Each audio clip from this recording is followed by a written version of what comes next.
우리가 이 땅을 살다 보면은 심한 피곤, 또 곤고함, 낙심을 경험할 수 있습니다.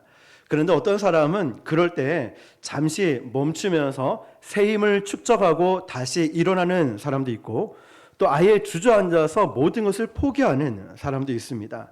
두려움에 정복당했기 때문이죠.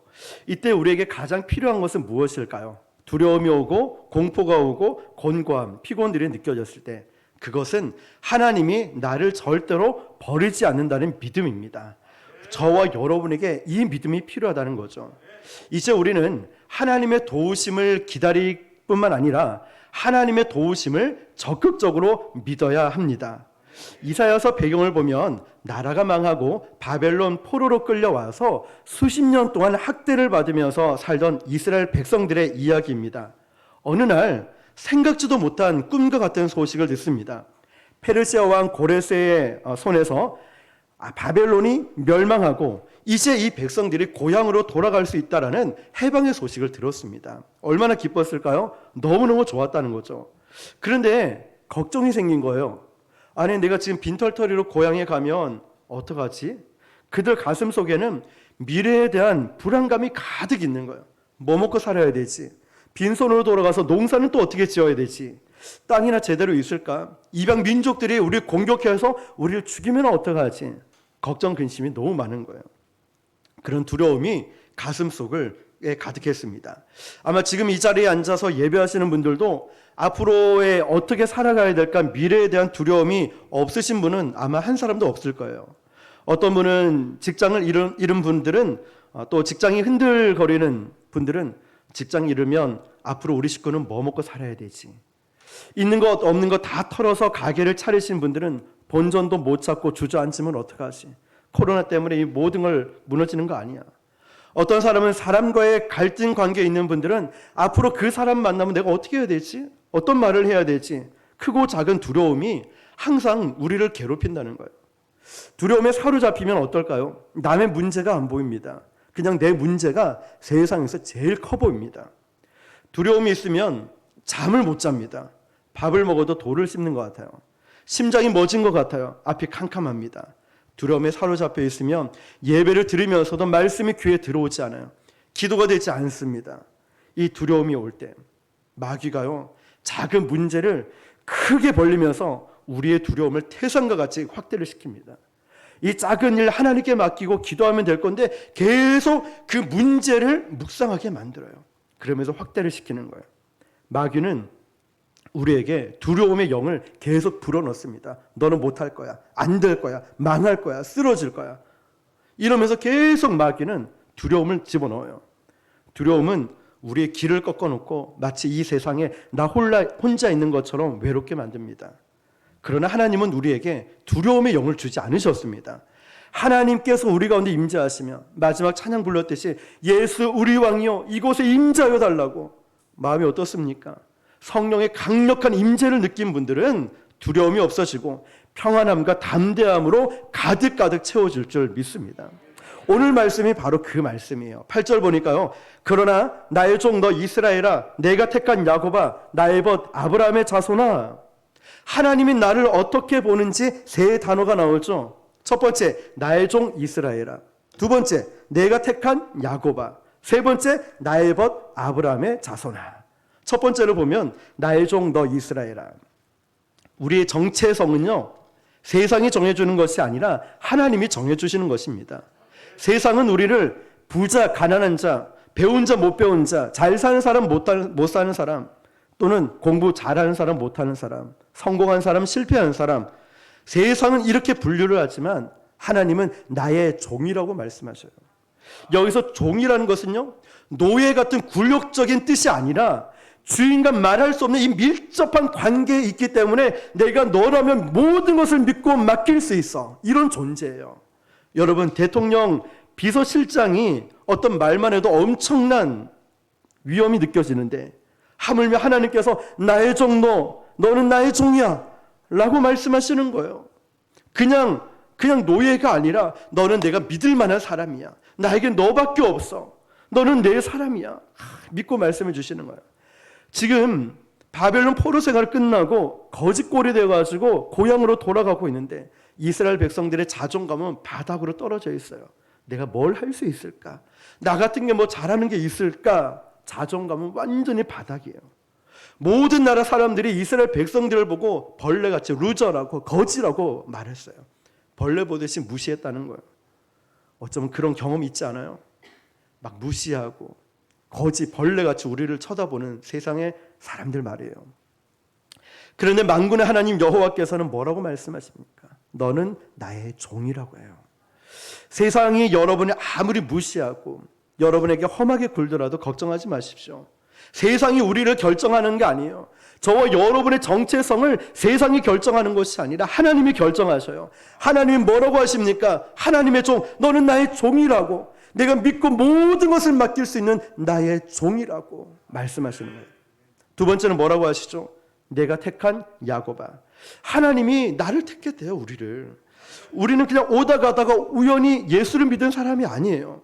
그냥 누구 때문에 어떤 경로로 뭐 길 가다가든 이렇게 해서 예수 믿는 사람이 아니라, 하나님의 실수로 기분이 좋아가지고 너 구원시켜줄게 이런 존재가 아니라 하나님의 의도적으로 저를 택하고 여러분을 택하셨다는 거예요.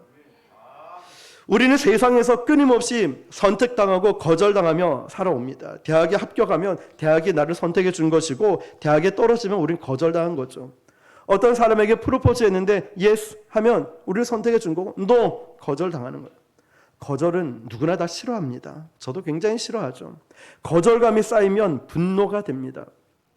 그런데 명문대학이든 대기업에서 우리를 선택해 주는 것도 영광인데, 만군의 하나님 여호와께서 여러분을 선택하셨다는 거예요.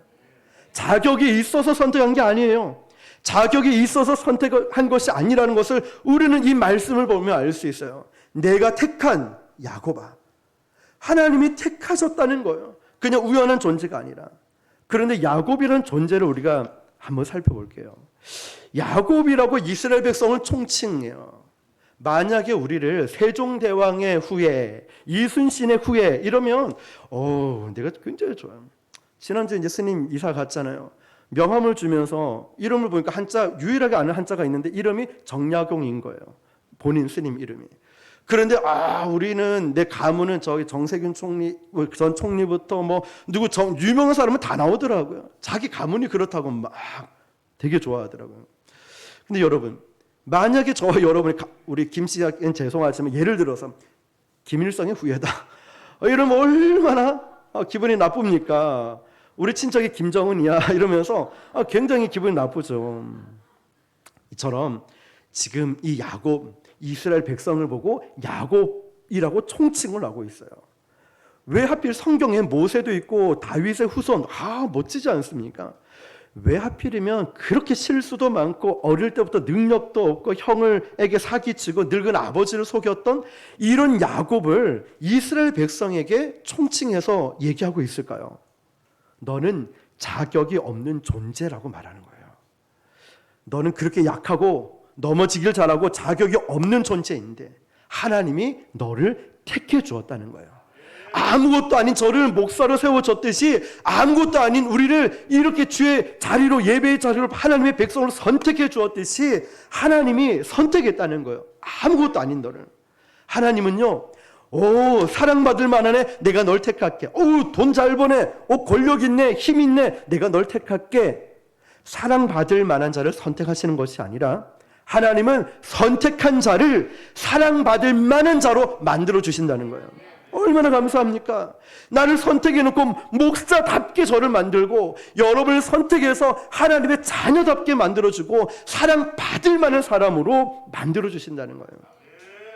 그럼에도 불구하고 하나님이 선택하시니까 이스라엘, 이 야곱의 12아들들은 이스라엘의 선조가 되지 않습니까? 그들이 아무것도 한 게 없습니다. 세 번째는 뭐라고 하죠? 나의 벗 아브라함 자손아. 너희들은 아브라함의 자손이라 그러면서 그 앞에 뭐라고 돼 있죠? 단어가 나의 벗이라고 돼 있어요. 옛날에 우리는 그 벗이라는 잡지도 있고 지금 10대의 벗, 이런 벗이라는 것은 나의 친구라는 뜻이잖아요. 아브라함의 자손이라는 거예요. 하나님께서는 아브라함을 친구처럼 지내듯이 나의 벗으로 지냈듯이 내가 너희들을, 저와 여러분을 친구처럼 대해주니까 너는 안심해. 그러니까 마음을 열어. 어려워하지 마 라는 뜻이에요. 제가 예전에 교회 부교육자로 있을 때 캐나다에서 오신 목사님이 계세요. 담임 목사로 취임을 하시고 성도님들이 이 목사님을 너무너무 좋아하시는 거예요. 저도 그 목사님을 너무너무 좋아해서 그 목사님을 만나고 나서 저의 설교의 모든 패턴과 모든 것이 바뀌고 인품이 얼마나 좋으신지 제가 그 목사님 인품을 닮고 싶을 정도로 너무너무 참 좋으신 분이셨어요. 그런데 이제 대신방을 할 때 서로 1번으로 해달라고, 이 목사님을 만나고 싶다고 그런 얘기를 해주니까 목사님이 너무너무 기분 좋아하셨어요. 그런데 신방을 갈 때 아무도 목사님 옆에 앉질 않아요. 식당을 가도 목사님 옆에 앉잖아요. 그래서 제가 앉고 교구 전사님 앉고 그분은 제일 멀리 계시는 거예요. 이게 한두 번이 아니라 계속 이어지니까 한 번은 저를 불러서 이 목사님, 성도들이 요즘 나를 어떻게 생각해요? 교육자실에서는 저를 어떻게 생각해요? 라고 아주 부드럽게 물어보시는 거예요. 목사님, 우리 담임 목사님을 성도들도 우리 교육자들도 너무너무 좋아하고 그 어느 때보다 이 결속력도 있고 따뜻하고 정말 이게 교회 같습니다. 아주 좋아합니다. 그러니까 그래요? 그런데 전도사님들도 그렇고 성도들이 왜 내 옆에 안 앉죠? 왜 나를 피하죠? 이렇게 물어보시는 거예요. 그러면서 그런 게 아니라 너무너무 좋으신데 어려우니까 조심해야 되니까 거리를 두고 있습니다. 내가 너무 외로웠다고, 혼자서 너무 외로웠다라고 하시는 거예요. 그래서 저는 이제 그때를 경험 삼아서 성도들에게 저는 더 편하게 다가서야 되지, 이런 생각을 늘 갖고 있어요. 여러분, 마찬가지로 하나님을 어려워하면 안 된다는 거예요. 하나님은 저와 여러분을 나의 벗으로 보겠다, 친구로 보겠다. 언제든지 너가 힘들면 나에게 마음을 나누어줘. 너 슬프니 기쁘니 아프니 마음을 나누어줘. 이 부르심은 엄청난 감동이 있어요. 9절을 볼게요. 같이 읽어볼게요. 9절 시작. 내가 땅 끝에서부터 너를 붙들며 땅 모퉁이에서부터 너를 부르고 내게 이르기를 너는 나의 종이라. 내가 너를 택하고 싫어하여 버리지 아니하였다 하였노라. 아멘. 땅끝이라는 게 뭐냐면 이스라엘 백성들이 지금 포로로 끌려간 지역이 바벨론이라는 지역이에요. 그런데 이 바벨론은 자신들의 고향과 1000km에서 2000km가 넘기 때문에 이 고향을 땅끝이라 불러요. 우리나라에도 땅끝 마을이 어디죠? 해남 있잖아요. 해남. 그런데 서울을 왕복을 몇 번 할 만큼 굉장히 먼 거리에 있다는 거예요. 그래서 땅끝으로 버림을 당했다라고 생각한 거예요. 그래서 그들이 맨날 포로 생활로 끌려다니고 고생하면서 고향을 그리워하는 거예요. 우리 어른 나이가 있으신 분들은 고향이 그리울 때 불렀던 노래를 아시죠? 고향이 그리워도 못 가는 신세, 고향 땅이 여기서 얼마나 되나. 옛날에 참 많이 불렀던 것 같아요. 제가 군에 갔을 때도 저는 해군을 나왔으니까 훈련소가 진해에 있었어요. 그러면 저녁 훈련 다 끝나고 나면 빵빠레라는 게 있어요. 그러면 빵빠레 하면 꼭 짓궂게 팬티만 입고 왼발은 군화 신고 오른발은 운동화 신고 그 러닝을 머리에 묶고 오만 걸 다 해서 나오래요. 그렇게 있으면 벌벌벌 떨어요. 저는 11월 3일에 군대를 갔으니까 막 떨고 있으면 또 물로 쫙 뿌리면 이 얼음이 막 살얼음이 막 몸에 있죠. 그러고 나서 자기 고향이 있는 쪽으로 누워서 고향 쪽으로 바라보고 누우라고 얘기해요. 그 누워도 얼마나 추운데 누워 있는데 거기에서 교관이 또 큰 소리로 외치는 거예요. 다 같이 엄마 이름을 부릅니다 하면 일동 시작하면 엄마 이를 불러요. 소리 지르며 엄마를 불렀는데 그때 엄마 이러 우는 소리가 얼마나 많이 들리는지 통성기도하는 것 같아요. 엄마 이래요. 그런데 꼭 또 어떤 교관은 그러고 나서 노래를 시켜요. 어떤 노래 시킬까요? 어버이 은혜. 나실제 괴로움 다 잊으시고. 그 노래를 다 못 불러요. 그러면 또 눈물이 얼마나 쏟아지는지 몰라요. 고향도 그립고 부모님도 그리우니까 막 이 마음이 너무너무 힘들어진 거죠. 지금 이 바벨론 포로로 끌려갔던 이 백성들이 그런 마음인 거예요. 하나님이 우리를 땅끝으로 던져버렸구나. 여기서 하나님이 나를 버렸구나. 나 혼자구나. 난 여기서 죽는구나. 고향만 그리워하다가 죽는구나. 이러고 있는 거예요. 그런데 여러분, 그렇게 절망하고 모든 것을 포기하려고 할 때쯤에 하나님이 그것을 엎어버리셨다는 거예요. 땅 끝에 있는 너희를 내가 고향으로 데려다 주겠다. 네가 땅 끝에서 내가 너를 부르겠다. 너는 나의 종이다. 내가 너를 택하여 싫어하여 버리지 않겠다. 너는 지금 포로로 땅에 떨어져 있지만 사람들은 노예 취급하지만 난 너를 버리지 않겠다라는 거예요. 여러분, 내가 잘 나갈 때는 사람들이 다 내 옆에 있고 싶어 해요. 내 옆에 있고 싶어요. 나는 그 사람이 친구인지도 몰랐는데 고향 운운하면서 선배네 후배네 이러면서 친구라면서 막 다가와요. 그런데 내가 바닥으로 떨어지면 친구들도 등을 돌려요. 세상은 내가 힘이 없어지면 날 버려요. 나와 함께 있는 걸 싫어합니다. 그러나 하나님은 다릅니다. 내가 너를 택하고 싫어하여 버리지 않겠다고 해요. 이스라엘 백성은 버림받았다. 내 인생은 이제 다 끝났다. 힘들어질 때마다 그 생각이에요. 힘들어질 때마다 나는 끝났구나. 이제 난 안 되는구나. 여기서 죽는구나. 근데 여러분, 하나님은 결코 저와 여러분을 버리지 않아요. 실패의 광야 속에 있다 할지라도 하나님이 택하시면 절대 버리지 않습니다. 내가 하나님을 버렸을지 몰라도 하나님은 결코 나를 버리지 않으셔요. 시편 9편 10절에 여호와여 주의 이름을 아는 자는 주를 의지하오리니 이는 주를 찾는 자들을 버리지 아니하심이니이다. 버리지 않으셔요. 하나님은 결코 저와 여러분을 버리지 않으셔요. 이 말씀을 꼭 붙드시길 바랍니다. 그리고 이렇게 격려하시죠. 10절입니다. 시작. 두려워하지 말라 함께함이라 놀라지 말라 나는 내 하나님이 됨이라 내가 너를 굳세게 하리라 참으로 너를 도와주리라 참으로 나의 의로운 오른손으로 너를 붙들리라. 아멘. 제가 학창 시절에는 위인들의 유명한 위인들의 명언 같은 걸 많이 붙들고 써놓기도 하고 했어요. 근데 소용이 없었어요. 이제는 성경 말씀을 붙들기 시작하는 거예요. 두려워하지 말라 내가 너와 함께함이라. 제가 군에 갈 때도 손코팅 해가지고 저희 어머니가 주머니에 넣어주시더라고요. 힘들 때마다 이 말씀 꺼내서 보라고. 두려워하지 않아도 된다는 게 왜 그럴까요? 상황이 좋아져서가 아니라는 사실. 문제가 사라진 것도 아닙니다. 적이 없어진 것도 아니에요. 문제는 그대로 있어요. 그러나 하나님이 함께 하시기 때문에 두려워하지 말라는 거예요. 나쁜 아이들에 가득 찬 이 골목을 지나가야 되는 이 꼬마 아이가 있었어요. 너무 무서워서 집을 가야 되는데 어쩔 줄 몰랐는데 마침 그때 힘이 센 삼촌의 뒤에서 그 꼬마의 손을 딱 잡는 거예요. 자, 삼촌이랑 같이 가자. 그 순간부터 이 꼬마는 상황은 바뀌지 않는데 두려움이 변해서 담대하게 되었어요. 평안함이 있다는 거예요. 삼촌의 손을 꽉 잡고. 저도 이렇게 덩치 크지는 않지만 건장해 보이는데 겁이 많아요. 두려움도 많고 소심하고 상처 잘 받고 막 그래요. 근데 정말 힘이 세 보이는 정말 이 카리스마 있고 멋진 분과 손 잡고 목사님 갑시다. 이러면 어딜 가도 겁이 안 나요. 정말로. 이 마음인 것 같아요.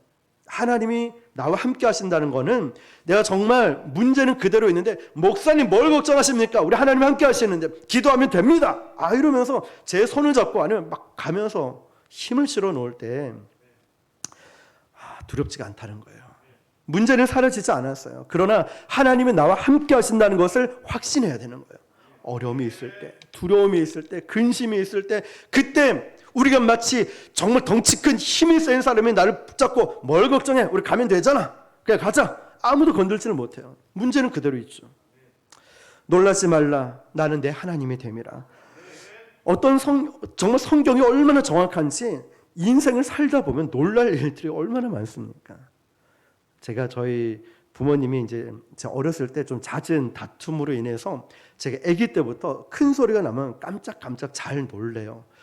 그런데 이게 몸이 기억을 내서 이전 교회에서 사역을 할 때 제가 새벽 기도 때 특히 정신을 바짝 차리고 기도하면 좋은데 또 새벽에는 또 입신에 들어가면서 또 이제 잠을 고나게 주무실 때가 있잖아요. 그러면 저도 모르게 쥐어 이러면서 깊은 세계로 또 들어가는데 누가 귀에 대고 목사님 이래요. 그러면 깜짝이야. 이게 아니라 저는 와 이렇게 놀래요. 새벽에. 그때는 교육자들은 맨 앞줄에 앉아서 항상 마이크 잡고 기도를 하고 막 그러거든요. 그러니까 막 이래 놀라니까 옆에 있는 뒤에서 다 놀라가지고 교회에 소문이 났어요. 목사님 그럴 때 건들지 말라고. 그리고 교육자실에서 화장실 갈 때 딱 직각으로 모서리 있고, 우리 알죠? 오른쪽 가면 다니엘 교육관으로 가고, 왼쪽으로 화장실 갈 때 누구를 마주치면 제가 깜짝이야 이게 아니라 으아 이러다가 너무 깜짝 놀라니까 저도 민망하고 그분도 민망하고, 이 몸이 자꾸만 이제 기억을 하는 거예요. 우리가 이거는 이제 외적인 거지만 참 놀랄 일들이 참 많아요. 어떤 때는 이 전화 오는 게 막 두려워요. 빚쟁이에게. 아니면 저 사람이 나이가 어떻게 다가올까 뭐 놀랍기도 하고, 이 코로나 때문에 어떤 일 터지는 거 아니야, 두렵고 무서운 거 투성인 거예요. 하나님께서는 나의 하나님 되심을 그럴 때마다 기억을 해야 되는 거예요. 우리는 자꾸 미래를 너무 굳이 예측하려고 노력하지 마십시오. 예측도 잘 안 될 뿐더러 중요한 것은 어떤 미래가 와도 역사의 주관자이신 하나님이 함께 가면 이겨낼 수 있다는 거예요. 이것만 기억하지 자꾸만 내 미래가 어떤지, 아니면 자꾸 뭘 궁금해해요. 물론 궁금해할 수 있죠. 근데 더 중요한 게 뭐냐면 어떤 상황, 어떤 미래가 와도 하나님이 나와 함께 하신다는 확신만 있으면 이겨낼 수 있다는 사실, 이게 더 중요하다는 거예요. 이어서 하나님의 위로가 세 가지 적극적인 말로 말씀하시죠. 내가 너를 굳세게 하리라, 참으로 너를 도와주리라, 참으로 의로운 오른손으로 너를 붙들리라. 아멘. 내가 너를 굳세게 하리라. 여기서 의미가 뭐냐면 오늘을 버틸 수 있는 힘을 준다는 거예요. 견디는 힘. 예전에는요, 어떤 학자가 인생은 IQ도 아니고 EQ도 아니고 AQ라고 했어요. 이 뜻이 뭐냐면 AQ는 역경을 이겨내는 힘이라고 해요. 유명한 이종 격투기 챔피언이요, 이종 격투기를 딱 하려고 이제 포즈를 잡고 이렇게 딱 싸우려고 해요. 그런데 얘 눈빛 싸움에서 막 이길 수 있을 것 같아. 근데 한 5분 정도 싸우다 보면 딱 느낌이 온대요. 이건 내가 지겠구나, 안 되겠구나, 도저히 안 되겠구나. 이 싸우다 보니까 힘도 안 되고 이 기술도 안 되고, 이 친구에게는 도저히 안 되겠어, 더 이상 못하겠다, 이제 내가 관둬야지 하고 항복해야지 하는 그 순간에 저쪽에서 먼저 항복하고 손을 들었대요. 그러면서 이기는 수가 많다고 기사를 봤어요. 마지막 5분을 견디어서 이겼던 경우 말이에요. 마지막 5분을. 인생을 사다 보면, 우리가 사역을 하다 보면 도저히 못 견딜 만한 그 순간이 수도 없이 오죠. 직장인들은 수도 없이 사표를 넣었다 뺐다 넣었다 뺐다. 선교사님들도 선교를 하시면서 나 이제 그만둬야지 너무 외로움과 싸우다 보면, 우리는 그렇게 다 약해요. 다 약한 존재예요. 이때 하나님께 부르짖어 기도하면 하나님께서 놀라운 능력을 저와 여러분에게 부어주셔서 오늘을 버틸 수 있는 힘을 주신다는 거예요. 여러분, 오늘을 버티는 것, 오늘 은혜로 버티고 나면 또 다른 태양이 뜨고 내일을 버틸 수 있는 힘을 하나님이 주신다는 거예요. 그래서 저는 목회를 하면 할수록 30년, 40년 목회 잘하고 은퇴하신 원로 목사님 보면 참 존경스러워요. 장거리 경주는 버티는 게 필수거든요. 저 동기 목사님들 보면은 목회의 힘을 잃어버린 분들이 많아요. 목회를 포기하신 분도 있고, 그렇게 목회를 오래 하지 않았는데도 벌써 내려놓으신 분도 계셔요. 견디는 게 이렇게 힘들구나. 여러분의 인생에서 그 자리, 사역의 자리에서 오늘의 이길 수 있는, 굳세라고 버틸 수 있는 힘을 하나님이 주심을 믿으시길 바랍니다. 내가 너를 도와주리라 말씀하죠. 하나님은요, 너 버텨, 굳세라, 너 버텨 이렇게만 말씀하시는 분이 아니에요. 혼자 잘 버텨봐 이렇게만 하시는 게 아니라 하나님은 직접 뛰어들어서 우리를 도와주신다는 거예요. 하나님이 개입하신다는 거예요. 수년 전에 아덴만의 소말리아 해적들에게 피랍된 그 한국 선박 3호 주얼리호를 사건을 기억할 거예요. 그때 국가가 해군 특수부대를 보내가지고 극적으로 구출해 냅니다. 국가가 고통받고 있는 그 국민들에게 잘 버텨봐, 잘 버텨보면 이길 수 있을 거예요, 걱정 마세요, 말만 했다 칩시다. 그렇게 한 것이 아니라, 말은 그렇게 했지만 직접 팔을 걷어붙이고 뛰어드는 거예요. 특수부대를 보내가지고 뛰어든 거예요. 이게 감동이라는 거예요. 우리 주님께서도 저와 여러분을 보고 힘들지? 잘 견뎌봐. 아프지? 잘 견뎌봐. 그러지 않으시고 직접 하늘 보좌를 버리시고 이 땅으로 내려오시고 인간의 육신을 입으시고 십자가에서 죽으시고 부활하시면서 마귀의 권세를 꺾어버리시고, 그리고 그 승리의 교두부인 이 십자가를 바라보면서 이거 바라보면 이겨낼 수 있어, 그리고 보혈을 의지해서 승리할 수 있어 말씀하시는 거예요. 너 잘 버텨봐, 이게 아니라 직접 내려오셔서 우리를 구원하셨다니까요. 직접 십자가에서 죽으심으로 우리에게 승리를 보장해 주셨다는 사실. 하나님은 지금도 저와 여러분을 도와주시는 분이세요. 인생의 위기 가운데 하나님은 우리를 도와주셔요. 어떻게요? 나의 의로운 오른손으로 너를 붙들리라. 여러분, 오른손은 하나님의 강한 손이에요. 이 말이 뭘까요? 이 말 뜻이, 우리가 공을 던질 때 저는 오른손잡이기 때문에 왼손을 던지는 건 애들한테 던지거나 그냥 대충 설렁설렁. 오른손으로 공을 잡았다 그러면 전력 투구한다. 오른손으로 배트를 잡고 친다. 전력으로 힘을 다해서 친다는 거예요. 여러분, 이 오른손으로 돕는다 뜻은 전력 투구하시겠다는 의지가 나타낸 거예요. 도와줄 때 비서 보내고 종을 보내면서 적당히 도와주는 게 아니라 하나님이 집중해서 너를 도와주시겠다는 말씀이에요. 이런 사람은 쉽게 무너지지 않아요. 인간적으로 볼 때 터프해 보는 사람들이 쉽게 나가 떨어져요. 그런데 연약한 사람이라 할지라도 하나님을 붙들어주는 사람은요, 오래 버틸 수 있는 거예요. 처음에는 인간적으로 굉장히 재능도 많은 사람도 있고요, 열정도 있고 계획도 있고 카리스마 있게 사람을 잘 이끄는 분도 있어요. 그런데 그런 전도사님, 목사님들 보면은 큰 목회를 하겠다. 근데 몇 년 뒤에 지금 제 연락처에 찾아보니까 그분이 없어요. 어디로 갔는지, 뭘 하고 있는지도 몰라요. 굉장히 잘할 수 있을 것 같은데 없고, 오히려 신학교 동기 여자 목사님을 보면 배움도 짧은 것 같고 늘 내성적이라 신학교 다니면 저한테 목사님 이거 좀 도와주세요. 기도회 인도 좀 대신해 주세요. 설교 좀 대신해 주세요.